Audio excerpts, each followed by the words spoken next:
जो बात कही है उससे पहले महाराष्ट्र के बीजेपी का बड़ा नेता कह चुका है कि जब ममतानी न्यूयॉर्क के मेयर चुने गए तो उसने ये बात कही कि हम मुंबई के अंदर किसी मुसलमान को मेयर नहीं चुनने देंगे। क्या होगा इसका रिएक्शन? कैसे आप कह सकते हैं कि हम इसको चुनने नहीं देंगे? फैसला बीजेपी करेगी कि जनता करेगी? जो लोग जिम्मेदार हैं, आतंकी हैं, आतंक फैला रहे हैं, कानून तोड़ रहे हैं, उनके खिलाफ सख्त कार्रवाई कीजिए, वो कोई भी हो। लेकिन इसका यह मतलब हरगिज नहीं कि आप पूरी यूनिवर्सिटी को तबाह कर दें। आप कैसे कर सकते हैं? आप उन लोगों के खिलाफ तो कोई कार्रवाई नहीं कर रहे जो यूनियन मिनिस्टर हैं और कह रहे हैं कि हिंदुस्तान के मुसलमान नमक हराम है। आप उनके खिलाफ तो कोई कार्रवाई नहीं कर रहे कि जो कह रहे हैं हम तो इनके मजहब को मिटा देंगे। आप तो उनके खिलाफ कोई कार्रवाई नहीं कर रहे जो हर तीसरे दिन कहते हैं कि इन्हें हम पाकिस्तान भिजवा देंगे। तो इन हालात के अंदर अरशद मदनी साहब ने जो कुछ कहा है एक हद तक बहुत सही है। सर, केंद्र सरकार करने जा रही है चंडीगढ़ को लेकर, आप कैसे इस फैसले को देख रहे हैं? क्योंकि आम आदमी पार्टी इसका विरोध कर रही है और कह रही है कि पंजाब की पहचान को जो है केंद्र छीनना चाहता है। देखिए, पंजाब हमेशा चंडीगढ़ पे अपना दावा ठोकता रहा है। आज चंडीगढ़ का एडमिनिस्ट्रेशन गवर्नर चलाता है। भारत सरकार की क्या मजबूरी है कि ये कानून ला के वो एक इंडिपेंडेंट एडमिनिस्ट्रेटर वहां अपॉइंट करेंगे? क्या आपने पंजाब के लोगों से मशवरा किया है?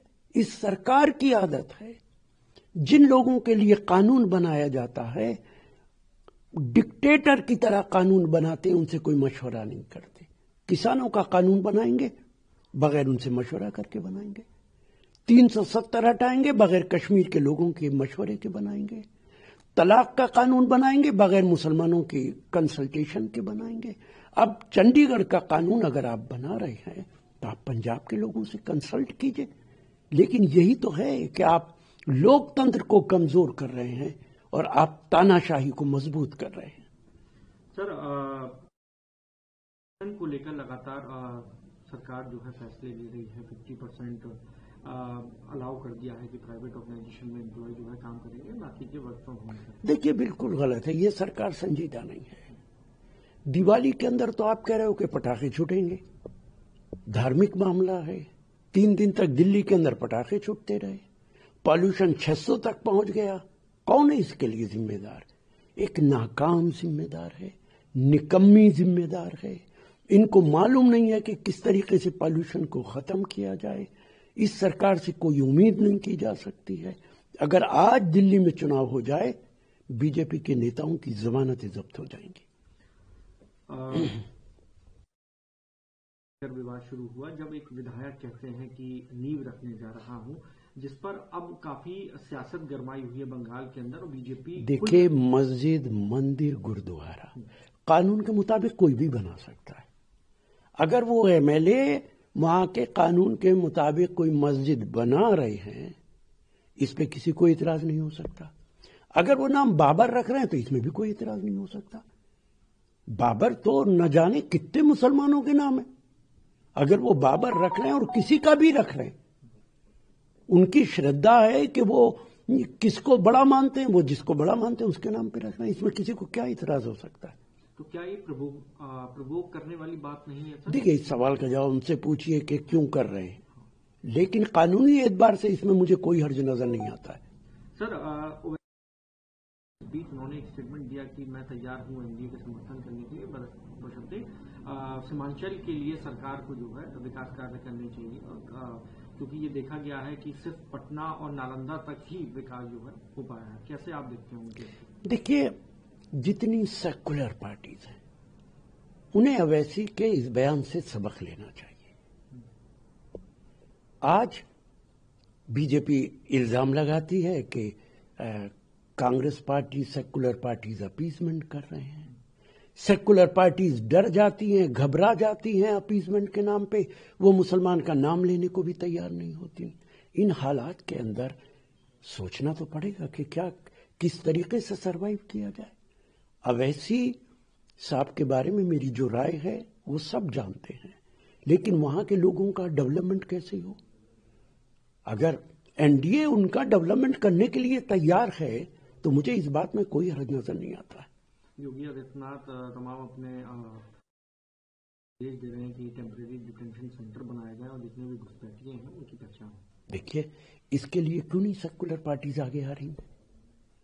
क्यों नहीं योगी आदित्यनाथ के खिलाफ एजिटेशन कर रही हैं, प्रोटेस्ट कर रही हैं, प्रेसिडेंट ऑफ इंडिया से मिल रही हैं?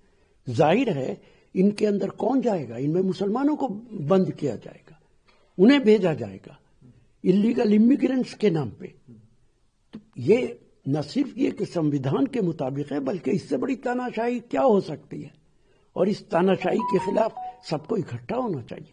एनसीईआरटी में जो अकबर को हैं उस पर हेमंत बिश्वा शर्मा कह रहे हैं कि टीपू ईपू को मारो, एकदम समंदर में फेंक दो इनको, और जिसको जहां जाना है वो जाए। मतलब इस तरह से देखिए, उनके बयान से कोई फर्क नहीं पड़ता है।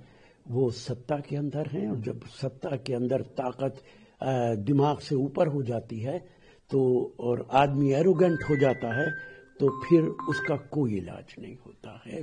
टीपू सुल्तान इतिहास के अंदर एक बड़ा फ्रीडम फाइटर था, उसकी शहादत हुई है और उसकी लाश जमीन पे पड़ी हुई मिली है। इतिहास के इस पन्ने को ना आसाम का मुख्यमंत्री बदल सकता है, ना आरएसएस का मुखिया बदल सकता है। सर, अजीत उस पर आपकी क्या राय है, जिसमें वो कह रहे हैं कि आपके पास वोट है, मेरे पास? उन्होंने संविधान की शपथ लेके मुख्यमंत्री डिप्टी चीफ मिनिस्टर बने हैं, और ऐसा आदमी जो संविधान के खिलाफ बयान दे रहा है उसको मंत्री पद से बाहर का रास्ता दिखाना चाहिए। लेकिन मैं ये भी जानता हूं न मुख्यमंत्री फैसला करेंगे न प्रधानमंत्री करेंगे, क्योंकि भारतीय जनता पार्टी में तो खुलेआम संविधान का मजाक उड़ाया जाता है। हर गवर्नर संविधान के साथ खिलवाड़ करता है, तो अकेला वही आदमी खिलवाड़ कर रहा है तो कौन सा उसके खिलाफ कार्रवाई हो जाएगी? इसलिए कानूनी एतबार से बिल्कुल गलत है, लेकिन मौजूदा सरकार के अंदर वो बीजेपी के अम्ब्रेला के नीचे हैं, उनका कोई कुछ नहीं बिगाड़ सकता। सर, ब्लास्ट हुआ उसमें पाकिस्तान दावा किया कि पाकिस्तान शामिल है, क्योंकि लगातार क्यों नहीं पाकिस्तान पे हमला कर रहे? बयान क्यों दे रहे हो? क्या कमजोर पड़ गए? पाकिस्तान पे हमला करो। अभी ऑपरेशन सिंदूर तो चल रहा है, अभी तक रुका तो है नहीं, तो हम इंतजार कर रहे हैं। आप पाकिस्तान पे हमला कीजिए, हम आपके साथ हैं। और अगर आप पाकिस्तान पे हमला नहीं करते तो आप बताइए कि क्यों नहीं हमला कर रहे। और इसके साथ साथ अमेरिका की जो अभी रिपोर्ट आई है परसों, उसको भी फडणवीस पढ़ ले कि पिछले ऑपरेशन सिंदूर के बारे में उन्होंने क्या लिखा है।